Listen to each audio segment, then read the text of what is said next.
Hello అండి, welcome to my channel Yana gardening. నేను లక్ష్మి మాట్లాడుతున్నాను. ఈరోజు మన వీడియో బిర్యానీ ఆకు గురించి తెలుసుకుందాము. అదేవిధంగా ఈ మొక్కను పెంచే విధానం ఎలా ఏంటి అనేది నాకు తెలిసిన విషయం మీతో షేర్ చేసుకుంటాను. సో తప్పకుండా మొదటిసారి ఈ వీడియోని మా ఛానల్ని చూస్తున్న వారు ఎవరైనా ఉంటే ప్లీజ్ సబ్స్క్రైబ్ చేయగలరు. వీడియోని చివరి వరకు చూడండి. నచ్చితే ఒక లైక్ అయితే ఇవ్వగలరు, యూస్ఫుల్ అనిపిస్తే. Thank you. ఇప్పుడు వీడియోలోకి వెళ్దాం. మనం బిర్యానీ మొక్కలో సహజంగా ఫస్ట్ అయితే మట్టి చూపిస్తానండి నేను మీకు, సాయిల్ మిక్సింగ్ ఎలా చేసుకోవాలి అనేది. 2 వంతులు మట్టి వేశాను, 1 వంతు ఇసుక వేశాను. ఇప్పుడు మెన్యూర్ వేస్తున్నాను. మెన్యూర్ అనేది మ్యాండేటరీ అండి, కంపల్సరీ వేసుకోవాలి.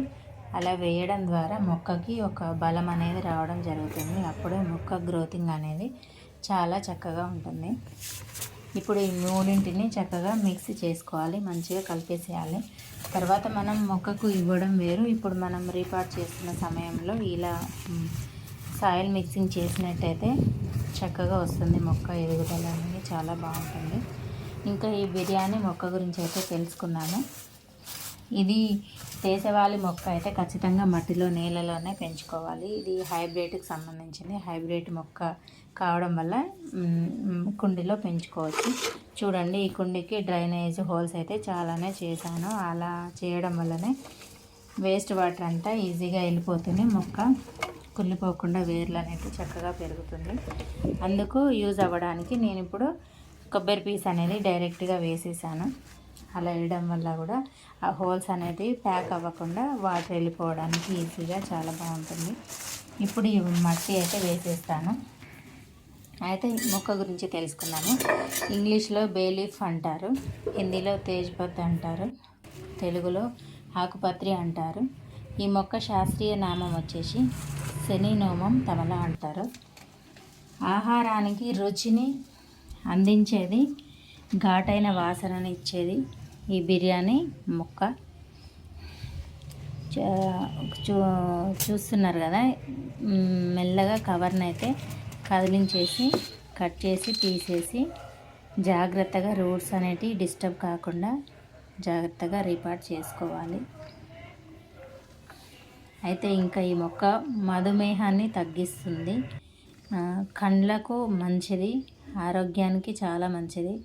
ఆయుర్వేదంలో కూడా చాలా రకాలుగా వాడతారు.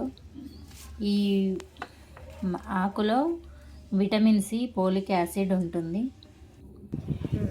ఇది వంటల్లో మన పెద్దవాళ్ళు వాడడానికి రీజన్స్ ఇవేను. మనకు తెలిసినవి కొన్ని, తెలియనివి చాలా ఉన్నాయి.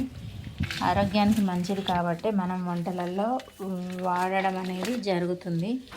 ఈ ఆకుని కొంచెం ముదిరిన తర్వాత తెంపి ఎండలో కాకుండా నీడలో ఆరబెట్టి స్టోర్ చేసుకున్నట్టయితే మనకి వంటల్లో వాడుకోవడానికి ఉపయోగపడుతుంది. ఆకుని తెంపి నలిపినట్టయితే మనకు సుగంధ ద్రవ్యం స్మెల్ అయితే ఘాటుగా వాసన అయితే రావడం జరుగుతుంది.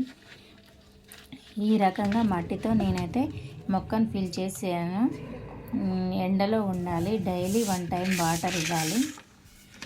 కింద ప్లేట్ కూడా పెడుతున్నామండి, స్లాబ్ అనేది ఖరాబ్ కాకుండా ఉండడం కోసానికి. మాకున్న చిన్న ప్లేస్లో మాకు వీలైనంత వరకు మేము పెంచగలిగిన మొక్కల్ని పెంచుతూ అలాగే మీకు షేర్ చేయడం జరుగుతుంది. అయితే మనం బిర్యానీ ఆకు అనేది ప్రతి ఒక్కరం తెచ్చుకుంటాం, వాడుతాం, అప్పటి మందం అది అయిపోతుంది. అంతేకాకుండా మనం ఒక మొక్కనే తెచ్చుకొని ఇంట్లో పెంచుకున్నట్టయితే మనకు అవైలబుల్గా ఉంటుంది. మన చేతులతో మనం పెంచుకున్నామన్న తృప్తి ఉంటుంది. నాకు ఈ మొక్క 150 రూపాయల్లో అయితే వచ్చిందండి. సో దీన్ని కొంచెం జాగ్రత్తగా కాపాడుకున్నట్టయితే మన ఇంట్లోనే బిర్యానీ ఆకు అనేది ఎప్పటికీ అవైలబుల్గా ఉంటుంది. ఆర్గానిక్గా మనం పండించుకున్నాం కాబట్టి ఆ ఆనందం, ఆ సంతోషం వేరే ఉంటుంది. సో ఇదండి ఇవాల్టి వీడియో. మీకు నచ్చింది అనిపిస్తే, యూస్ఫుల్ అనిపిస్తే ఒక లైక్ అయితే ఇవ్వగలరు. Thank you for watching my videos. Yana gardening biryani ఆకు మొక్క చెట్టు. Thank you.